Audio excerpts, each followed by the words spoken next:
بسم اللہ الرحمن الرحیم۔ رحمت دو عالم صلی اللہ علیہ وسلم نے انسانوں کو رحم و کرم کی تعلیم دی ہے اور انسانوں کے ساتھ شفقت اور محبت بھرا رویہ اپنانے کی تاکید کی ہے۔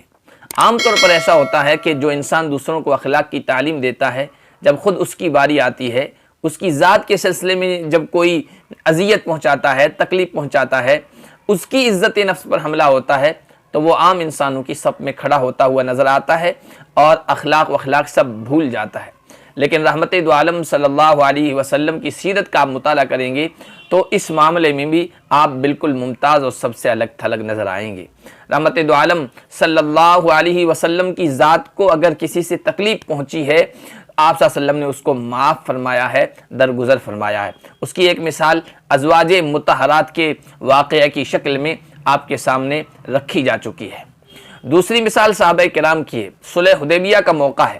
صلح حدیبیہ بظاہر کافروں کی شرطوں پر کی گئی، ان کی ایک ایک شرط کو تسلیم کیا گیا، اسی لیے اکثر صحابہ کا احساس یہی تھا کہ یہ صلح کافروں سے دب کر کی گئی ہے اور یہ ہماری ایمانی غیرت کے خلاف ہے۔ حضرت عمر رضی اللہ تعالیٰ عنہ کو بہت غصہ آ رہا تھا اور وہ حضرت ابوبکر صدیق رضی اللہ تعالیٰ عنہ کے پاس آئے، کہنے لگے علیہ هو رسول اللہ، کیا اللہ کے نبی اللہ کے رسول نہیں ہے محمد؟ اور کیا ہمارا دین سچا دین نہیں ہے؟ کیا ہم مسلمان نہیں ہیں؟ تو پھر اتنی دب کر صلح کیوں کی جا رہی ہے؟ دین میں کمی کیوں کی جا رہی ہے؟ انتہائی غصے میں یہ سوالات کیے۔ حضرت ابوبکر صدیق رضی اللہ تعالیٰ عنہ تو عکس نبوت تھے، اللہ کے نبی صلی اللہ علیہ وسلم کے بارے میں کہا وہ اللہ کے رسول ہیں، ہمارا دین سچا ہے، اللہ کے نبی اللہ کے حکم کے بغیر کوئی قدم نہیں اٹھاتے ہیں، اللہ کی مشیت یہی ہے اور اللہ تبارک و تعالیٰ اپنے نبی کی ضرور مدد فرمائے گا۔ اطمینان دلانے سے، وضاحت کرنے سے حضرت عمر رضی اللہ تعالیٰ عنہ کو تھوڑا اطمینان آ گیا۔ حدیث کی کتابوں میں طویل حدیث ہے، لمبی حدیث ہے، اس میں یہ ہے کہ فلما فرغ من قضیۃ الکتاب، صلح نامے سے لکھنے سے جب اللہ کے نبی صلی اللہ علیہ وسلم فارغ ہو گئے تو اب صحابہ کے پاس آئے اور کہا قوموا وانحروا بدونکم واحلقوا، اب کھڑے ہو جاؤ، قربانی کے جو جانور ساتھ ملائے ہو وہ یہیں ذبح کر دو اور پھر اپنے بال منڈوا لو، حلق کروا لو۔ اللہ کے نبی صلی اللہ علیہ وسلم کا یہ کہنا تھا، لیکن صحابہ میں سے کوئی بھی اس کام کے لیے نہیں اٹھا، غصے کی وجہ سے اور یہ ایسا محسوس کرنے کی وجہ سے کہ کافروں سے، مشرکوں سے دب کر کیوں صلح کی گئی ہے۔ اللہ کے نبی صلی اللہ علیہ وسلم نے دوبارہ کہا، 3 مرتبہ کہا۔ جب دیکھا کہ صحابہ کی طرف سے عمل کے لیے کسی طرح کا اظہار نہیں ہو رہا ہے، اللہ کے نبی صلی اللہ علیہ وسلم حضرت ام سلمہ جو اس رفیقہ سفر تھی ان کے خیمے میں گئے اور صحابہ کے اس طرز عمل کا ذکر کیا۔ حضرت ام سلمہ رضی اللہ تعالیٰ عنہ بڑی دانش مند تھی، سمجھدار تھی، صحابہ کے مزاج سے بھی واقف تھی۔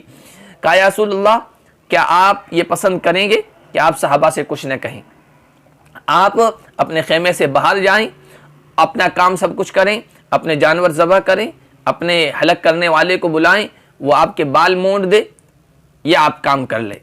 حضرت ام سلمہ کے مشورے پر اللہ کے نبی صلی اللہ علیہ وسلم باہر گئے، کسی سے کچھ نہیں کیا، اپنے جانور کھولے، ان کو ذبح کیا، حالق کو منگوایا، اس نے آپ کے بال منڈ دیے۔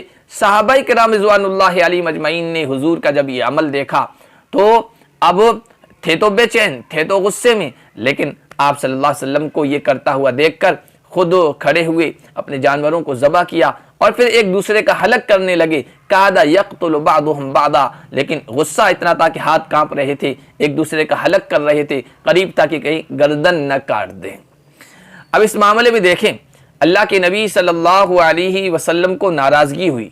وہ صحابہ کرام رضوان اللہ علیہ اجمعین جو کبھی بھی حضور کے حکم سے پیچھے نہیں ہٹتے تھے، اس معاملے میں توقف کیا، تأمل کیا، فوراً عمل نہیں کیا، اور یہ عمل نہ کرنا اور کچھ دیر تاخیر کرنا یہ بھی ایمانی غیرت کی بنیاد پر تھا۔ لیکن نبی پاک صلی اللہ علیہ وسلم کی جگہ کوئی اور قائد ہوتا، کوئی اور کمانڈر ہوتا تو اپنے زیر قیادت لشکریوں اور فوجیوں کے اس عمل کو بغاوت قرار دے کر ان کو سزا کا مستحق قرار دیتا۔ لیکن اللہ کے نبی صلی اللہ علیہ وسلم نے ٹھنڈے دماغ سے سوچا، اپنی زوجہ مطہرہ کے پاس گئی اور حضرت ام سلمہ بھی صحابہ کے مزاج سے واقف تھی کہ کبھی حضور کے حکم سے پیچھے ہٹنے والے نہیں ہیں، لیکن آج ایک خاص قسم کا ماحول بن گیا ہے، کیفیت بن گئی ہے۔ انہوں نے بھی بالکل صحیح مشورہ دیا، کہا یا رسول اللہ آپ خود جا کر عمل کر لیجئے۔ جب اللہ کے نبی صلی اللہ علیہ وسلم نے اپنا عمل کر لیا تو حضور کے اس عمل سے خود بخود صحابہ کو احساس ہو گیا کہ ہماری رائے اور ہمارا یہ عمل اور حضور کے حکم سے عمل کرنے میں توقف کرنا، یہ ہماری رائے درست نہیں تھی، اور پھر خود کھڑے ہو کر جانور ذبح کرنے لگے اور اپنا حلق کرنے لگے، اپنے بال موننے لگے۔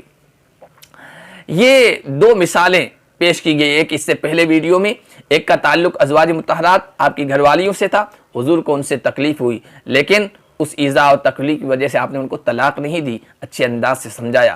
دوسرا معاملہ صحابہ کرام رضوان اللہ علیہم اجمعین کا ہے، اور ایک فوج کے کمانڈر اور ماتحتوں فوجیوں کا ہے۔ ایسے موقع پر بغاوت اس عمل کو قرار دیا جاتا ہے، لیکن نبی رحمت صلی اللہ علیہ وسلم نے بڑا رحیمانہ مشفقانہ برتاؤ صحابہ کرام رضوان اللہ علیہم اجمعین کے ساتھ کیا۔ اب کوئی کہہ سکتا ہے کہ یہ تو اپنوں کا معاملہ تھا، ازواج بھی خود کی تھی، صحابہ بھی اپنے تھے، اپنوں کے معاملے میں تو انسان کے مزاج میں اور طبیعت میں ہے کہ وہ درگزر سے کام لیتا ہے، معاف کر لیتا ہے۔ تو انشاءاللہ آئندہ ایسی مثالیں پیش کی جائے گی اگلے ویڈیوز میں، جس میں ناشنا لوگ تھے، انجانے لوگ تھے، جنہوں نے نبی پاک صلی اللہ علیہ وسلم کو اذیت پہنچائی، اور آپ نے ان کے ساتھ عفو درگزر کا معاملہ فرمایا ہے۔ اللہ پاک ہم سب کو بھی ایسے بہترین اخلاق سے نوازے۔